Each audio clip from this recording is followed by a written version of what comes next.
Rodrigo, falando um pouco sobre sua carreira, assim, você falou que trabalhou tanto tempo na Folha com coluna de futebol internacional, numa época que isso era consumido de uma maneira diferente e tal.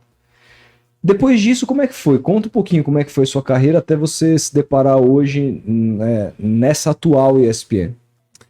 Então, eu digo assim, eu era um cara de imprensa escrita, a minha escola de jornalismo, eu me formei na PUC como jornalista, mas a minha escola verdadeira, a minha faculdade de jornalismo foi a Folha de São Paulo. Todo jornalista que eu me transformei e tal, fui moldado pelo manual de redação da Folha, de vivência na redação do jornal, coberturas e tudo mais. Então eu era um cara de imprensa escrita, que comecei, ainda no final dos anos 90, a colaborar em televisão. Bico, fazia uns freelas. Então, o Trajano não me chamou diretamente, né? Mas assim, o Trajano, você que chamou lá a galera lá, pô, Rodrigo Bueno, tem uma coluna de futebol internacional. A ESPN é um canal que transmite muito futebol internacional. Precisamos trazer esse cara pra cá. Começa a convidar. Então eu era contratado da Folha, eu era funcionário da Folha. Quando eu tava de folga da Folha, eu participava de programas, eu transmitia jogos na ESPN. Eu já tinha feito uma temporada da Champions League na TV Cultura antes, tinha participado de alguns programas de TV assim, em canais com menor visibilidade. Roberto Petri me chamou para mesa redonda dele algumas vezes. Otávio Muniz, que tinha também um programa. E aí eu comecei a ficar regular na ESPN, mas eu esperava assim, sei lá, vamos ver, ficou com um pé aqui, um pé ali. Mas eu era imprensa escrita colaborando na TV. Eu só fui virar ao contrário, a chave, um profissional de TV que colabora em imprensa escrita quando eu fui pro Fox Sports. Assim... 2012, né? O PVC, que sempre foi muito amigo meu, mesmo quando eu não trabalhava na ESPN, ele falou, pô, vem aqui, eu tô na ESPN, me dei bem. Que ele também fez o movimento, né, de sair da imprensa escrita para ir pra TV. Pô, rapidamente você é contratado, você fica aqui, vai dar tudo certo e tal. Só que assim, a ESPN na época... outra direção, outra cabeça, achava melhor eu continuar contribuindo como frila, assim, eu ganhava por evento, faz aqui um programa, faz um jogo, fiz todo tipo de programa, jogo na ESPN, e eu ficava esperando assim, não será que uma hora a ESPN vai fazer uma oferta? Não, vem pra cá, você vai ser nosso, tal. E essa oferta não veio. Eu lembro que teve um período que a ESPN fez uma parceria com o Estadão, a rádio ESPN Estadão. Sim. E ali houve um boom, muita gente já começou a ser contratado. Só que aí eu ficava numa situação um pouco estranha, porque eu era da Folha e trabalhava... Na rádio ESPN Estadão. Não trabalhava na rádio ESPN Estadão, mas assim, o PVC teve esse problema na época, porque ele era colunista da Folha e aparecia na rádio ESPN Estadão, ele até saiu um pouco ali, né, teve problema com isso, dessa concorrência. E aí foi nesse período assim que houve a troca da direção ali. O Trajano deixou a direção da ESPN e o Paulo Mina assumiu, janeiro de 2012. A Fox me fez a proposta justamente ali. E a proposta da Fox cobriu o que eu ganhava na Folha e o que eu ganhava na ESPN. Então eu ia ganhar um pouquinho mais de grana, ia cortar um trabalho, eu tinha 2 trabalhos, ia fazer só um, dedicar só ao Fox Sports. E eu, por motivos pessoais, eu tinha interesse de ir pro Rio de Janeiro. Aí eu virei a chave da minha vida, cara. Falei, não, vou mudar de cidade, vou mudar de emprego, a imprensa escrita muito legal, agora eu continuei colunista da Folha por um tempo, até hoje eu escrevo para a revista internacional, Japão, tal, vira e mexe tem convite para escrever, eu escrevo, guia, não sei o que e tal, mas eu virei um cara de TV. Também teve um pouco assim de visualizar o mercado, né? Já no jornal a gente já sentia assim, cara, o jornal tá com os dias contados. Né? A internet modificou tudo, né? Mas especialmente jornal, né? A minha coluna, o cara tinha que esperar o avião mandar para Manaus para ele ler no dia seguinte os resultados. Internet, o cara já clicava ali, já lia os resultados, via tudo que acontecia. E então era inevitável que ia ter um processo de desgaste. Eu já via o jornal meio que definhando, né? Papel, né? Foi legal ter participado na Folha nesse período de transição, né? Pro online. Eu lembro o Clóvis Rossi, saudoso Clóvis Rossi, antes de sair para a cobertura de 2006 na Copa da Alemanha, nós, repórteres enviados, a gente ganhou uma máquina fotográfica digital, na época era uma novidade. Olha, vocês estão indo para lá agora, vocês são jornalistas multimídia, vocês não vão escrever só para o papel, vocês vão fazer textos para a Folha Online, para a parte digital, vocês vão levar uma máquina digital, vocês vão ser fotógrafos. Aí lembro o Clóvis Rossi, que é das antigas, assim, falou assim, não, cara, eu não vou fazer nada disso. Eu só faço o meu papel, escrevo o texto e acabou. Sabe, ele não estava se rendendo muito a essa modernidade. E jornalista hoje, um jornalista jovem que vai para um evento grande desses, uma Olimpíada, um Mundial, o cara sapateia, canta, dá pirueta, cara de circo, o cara tem que fazer tudo. Toca todos os instrumentos. Sim. O cara acaba muitas vezes sozinho com um mochilinho ali, vai você aí no mundo, aí se vira e manda um negócio bonitinho, né? Foi legal ter participado dessa transição, assim, né? Só que aí a TV era um meio em que se trabalhava menos, ganhava mais. Não foi só por causa do dinheiro, entendeu? Não foi assim, não você ter a proposta da Fox por grana. Assim, a ESPN antiga pra gente era muito uma família nossa, assim, sabe? A gente se sentia muito irmanado, uma amizade, camaradagem, um negócio assim bem legal. O projeto da Fox, quando chegou, foi muito ambicioso também, no meu caso, assim, eu tava me separando, eu tava em processo de divórcio, eu casei com uma carioca, é mãe dos meus filhos, mulher da minha vida e tal, assim. E a gente tava se separando. Se eu me separasse aqui em São Paulo, ela ia voltar com os meus filhos pro Rio, né? Então, ir pro Rio já era uma forma de ficar mais perto dos filhos, com a iminente separação. Eu tinha um dinheiro no fundo de garantia da Folha, que eu podia comprar imóvel no Rio de Janeiro, não em São Paulo, pela regra, né, da Caixa. Eu já tinha imóvel em São Paulo. Então, eu já cheguei, peguei meu fundo de garantia na Folha, joguei, comprei um apartamento onde moram meus filhos. Então, assim, tinha muita coisa me empurrando pra qualidade de vida, sabe? E aí foi uma delícia ficar... Eu digo que eu fiquei 9 anos no Rio no Fox Sports, foram 9 anos de férias, né? Tanto que eu virei carioca, cara. Eu abracei o Rio mesmo, assim, cara. Que delícia, que privilégio que é morar no Rio de Janeiro. Fui muito feliz, assim, nesses 9 anos. Não tem como não ser, né? Nossa, cara, imagina, foi cara. espetacular em todos os sentidos. Assim, na Fox também foi muito, muito legal o desafio e a coisa... A gente não sabia se ia dar certo ou não e deu muito certo, deu uma revolucionada no mercado e... E, cara, você sempre foi um cara, assim, pelo menos assim, da Fox pra cá... Eu não sei como é que eu posso dizer isso, mas a visão que eu tinha, você me corrige, mas assim, eu via muitos jornalistas que prezavam muito por uma certa ponderação e você dizia muito abertamente o que você achava sobre qualquer coisa, sem medo de ser feliz, assim. Tipo, muito convicto daquilo que você achava, independentemente se ia chocar, se aquilo ia virar uma polêmica, etc e tal. E ser assim... em frente às câmeras, foi uma coisa pensada, você é assim e só transportou aquilo para frente das câmeras, ou enfim, teve uma estratégia, falou, pô, de repente eu vou ter uma sinergia maior, porque as pessoas estão buscando mais esse tipo de convicção, foi uma coisa, como é que me fala como que foi essa construção? Tem um pouco das duas coisas, assim, eu sou um cara contestador, cara muito crítico. Acho que esse senso crítico eu ganhei muito na Folha de São Paulo, né? Que é um jornal muito combativo, de procurar ali, né, uma coisa, um pelo em ovo, não sei o quê. Então, assim, eu falei, já não gosto muito de unanimidades. Se tá tudo certo, peraí, deixa eu investigar isso aqui, deixa eu ver aqui, deve ter alguma coisinha aqui, uma coisa errada, tá? Então, eu tenho isso comigo. Só que dependendo das circunstâncias que você faz, e acho que as pessoas hoje entendem um pouco mais isso, você dança meio de acordo com a música. Então, por exemplo, hoje eu faço um sufixo de um programa, que é o Futebol 90, o programa da 1 da tarde na ESPN, em que eu tô muito ali, a minha presença ali foi por indicação porque eu tenho um bom contraponto, como eles falam. Gera debate. Cara bom de debate. Se você faz um programa de debate em que todo mundo... Concorda. Vamos falar do Marcelo Guardiola. Guardiola é maravilhoso, Guardiola é maravilhoso, tudo bom, tudo lindo, perfeito, maravilhoso. Bom, e agora, né, Felipe? Não, Guardiola é maravilhoso, tudo é lindo, tudo maravilhoso, tudo maravilhoso. Bom, e você, o que você achou, Rodolfo? Lindo, maravilhoso, Guardiola. Bom, tá, esse foi o nosso programa. Então, assim, pro debate, pro tipo de discussão que gera movimento, é um contraponto. Então, assim...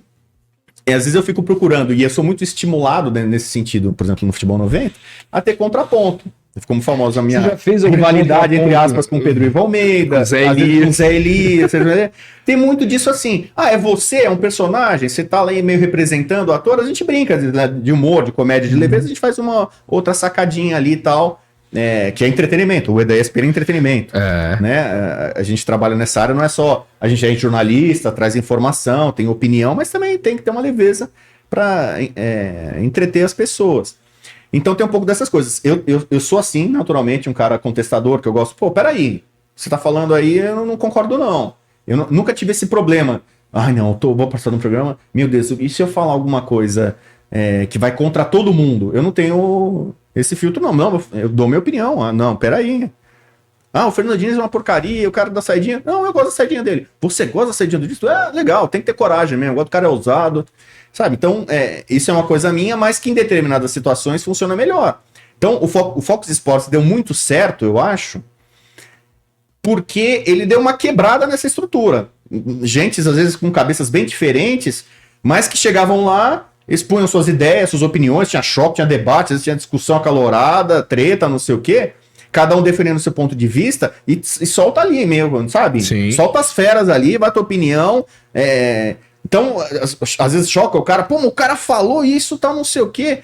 Completamente fora da curva ou do comentário padrão, né? Sim. Que tem muito comentarista padrão, né? O cara que fala sempre a mesma coisa, os mesmos termos, aí vira modinha, fala que agora vamos falar bem desse time, agora vamos falar bem desse treinador, agora vamos falar bem desse jogador, agora vamos falar bem desse campeonato. Agora, sabe? Vai tudo assim, de acordo com a onda e tal. Você se espelha em alguém? Não, cara, muita gente me ninguém? pergunta isso, assim. Eu cito dois caras, assim, que meio que eu tomei como anti-exemplo, né?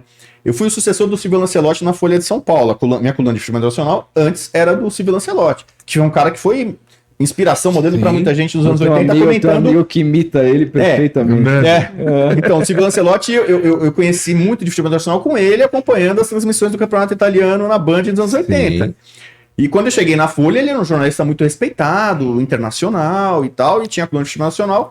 Só que passou o tempo ali, em 96, uma troca de bastão ali, eu acabei sendo o sucessor da coluna dele. E no começo eu falava, cara, eu tô sendo o sucessor do Silvio Lancelotti na Folha de São Paulo. Ele escreve pra caramba, ele né, até termos antigos, né, pugna, peleja, ou tento, né, alemão é tedesco, né. Falei, cara, eu vou ter que dar um banho de cultura aqui, aprender tudo que não sei o quê, porque aí depois, logo de que as minhas primeiras colunas na Folha não foram legais. Eu não me vi ali, falava, cara, eu tô tentando ser o Silvio Lancelotti, é isso. Eu sou o Silvio Lancelotti e vou fazer uma coluna parecida com ele, que tinha muito foco no Cáutio, né, campeonato italiano, e eu tinha uma visão já muito mais global, já tinha saído Champions League, já tinha saído da Premier League. Eu queria trazer coisas do futebol internacional mesmo, o mundo inteiro, não ficar tão focado na Itália, que era meio que um padrão que vinha lá dos anos 80. E aí eu percebi, cara, eu não posso ser Silvio Lancelotti. Eu vou ser um bom colunista, vou escrever legal, vou desenvolver. Se eu for eu mesmo. Então, foi uma lição que eu aprendi ali em poucas colunas, poucas semanas. Não, cara, esquece seu Lancelotti. Seja o Rodrigo Bueno e vamos lá, tal. Na TV, quando eu cheguei na ESPN, muito fui ali, né? Tipo, parceiro do PVC, amigo, colega, ele foi meio que abrindo as portas pra mim ali na ESPN ali e tal. E o PVC já era referência do canal e pra muita gente. Como, pô, o cara tem uma memória absurda, o cara estuda que nem louco, o cara fala todas as estatísticas, não sei o quê. Aí eu falei, cara, eu vou começar a comentar na ESPN, eu vou ter que ser o PVC? Eu vou ter que ter a memória dele, entendeu? Ter todo o estudo dele, toda a análise estatística, todos os dados. Eu falei, cara, primeiro não tenho como, é uma coisa do natural. Eu nunca vou ter a memória que o PVC tem, né? Então, cara, eu posso trilhar o meu caminho de forma diferente. Não vou ser. Aí, logo, eu falei, cara, esquece isso aí, cara. Eu não vou tentar ser o novo PVC da ESPN. Eu lembro que o Calçade, quando eu vi isso, vai tomar um choque, né? Eu lembro quando eu entrei na ESPN, o Trajano veio fazer um elogio uma vez, eu falei assim, nossa, você tem um pouco do Calçade. Cara, e hoje quem olha assim fala assim, cara, o Bubu não tem nada a ver com o Paulo Calçade, mas talvez ele me contratou pensando, poxa, você tem um perfil do Calçade e tal. E eu falei, não, acho que não é bem assim não, mas tá bom. Calçade, professor. Depois eu fui fazer esporte, né, na faculdade de Educação Física da USP aqui, onde ele deu aula pro Seabra, técnico do Cruzeiro. Né? Caramba, olha só. Professor Calçade, assim, né, eu não enveredei pra essa área tão acadêmica, né, quanto Calçade. Até dei cursos e tal, mas nada muito sério, não. Mas é isso, eu entrei e falei, cara, vou ser Rodrigo Bueno. Gostem ou não, eu já tinha essa experiência do jornal, cara, tem que ser você mesmo. Alguém vai curtir, alguém vai ser hater, não sei o quê. Desde então, eu achei meu espaço, meu caminho e tal. E aí, por isso, quando alguém me pergunta sobre referências, eu não tenho. Eu tenho admiração muito assim, então, tem um jornalista que eu admiro muito o texto. Tem jornalista que eu admiro muito o poder de comunicação. Jornalista que eu admiro muito o poder que ele tem de debate, de oferecer contraponto. Sei lá, eu tento não copiar um pouco de cada um, mas tem caras que eu admiro. Pô, esse cara aqui, cara, que texto que esse cara tem, né, tal. O repórter, esse cara aqui é um repórter de mão cheia, o cara da informação, esse cara que tem credibilidade. Você passa a admirar, que nem um jogador, né? Esse é um jogador, você vai ser um jogador, aí você pensa, poxa, adorei a perna esquerda do Messi, a visão de jogo do De Bruyne, o poder de finalização do Haaland. Você sabe, não quer dizer que você vai ser um pouco de cada jogador, mas você admira. Eu tenho vários colegas e eu tenho a sorte, na minha área, né, jornalismo esportivo sobretudo, de ter trabalhado praticamente com vários craques e gênios, né? Caras que eu admiro, que eu respeito, muitos eu tenho como amigos e tal. Mas assim, de pegar referência, eu vou seguir esse cara, esse modelo, eu rapidamente entendi, minha referência seria meu pai, que não é jornalista, meu pai tem uma vida sofrida, meu pai ficou órfão de pai e mãe com poucos anos, teve que sair do meio do nada, ou no meio do mato, chegar em São Paulo sem família, sem dinheiro nenhum, analfabeto, teve que fazer todo tipo de trabalho para vencer na vida, entendeu? Então, é um cara que eu tenho muito como referência, assim, exemplo que eu falo é meu pai, sabe? Porra, pela questão de vida. Eu nunca tive parentes famosos, jornalistas, né? Então, meu pai tinha sonho que eu jogasse futebol, né? Que eu pudesse trabalhar como jogador de futebol, especialmente no São Paulo. Eu cheguei a jogar na base do São Paulo, né? Muito para alegrar meu pai, né? Para dar satisfação para ele, orgulho para ele. E depois eu larguei o futebol, fui para comunicação, meu pai não curte muito, ele sempre teve uma restrição com jornalistas e tal, assim, de acompanhar de forma criticando, o que esse cara tá falando, errado, não sei. Tá? E meu pai se emocionou quando viu o filho na final da Copa de 2002, trabalhando como jornalista, né? O Brasil foi campeão, liguei pro meu pai chorando. Ele queria que eu fosse jogador ali na Copa de 2002, sendo campeão com o Brasil, né? Mas ele percebeu, poxa, meu filho venceu na carreira, né? Você foi campeão do mundo também. Fui campeão do mundo, de certa forma, pro meu pai ali, né? E ele, entendeu? Então, meu pai foi muito a referência, né? Como pra todo mundo, né? Um modelo, assim, de como ele venceu na vida, sobreviveu, passou por todos os obstáculos. E acho que ele se sente orgulhoso de ver, né? Muito colega chega pra ele, meu pai não acompanha até hoje muito, não tem internet, mal usa celular, não tem e-mail, entendeu? Não sei o quê. Então, muito colega chega pra ele, pô, gosto do seu filho, cara, sou fã do seu filho, gosto do trabalho dele, poxa, teu filho é legal, teu filho é bacana, sabe? E aí ele é mais ou menos como se fosse jogador, pô, teu filho é jogador, joga pra caramba, é craque e tal. Então, hoje meu pai, ele se sente orgulhoso porque eu consegui também, de alguma forma, vencer na minha carreira, na minha profissão, e sem ajuda externa, entendeu? Sem dica, sem parente e tal. E eu tento trazer e manter muito dessa simplicidade, humildade que meu pai tem, né? Ele passou isso muito pra mim, então ele, mesmo não sendo jornalista... É a maior referência. É a grande referência que eu tenho. E bonito, hein, cara? Bonito demais. Muito bonito esse relato. Demais. Eu me identifico muito também.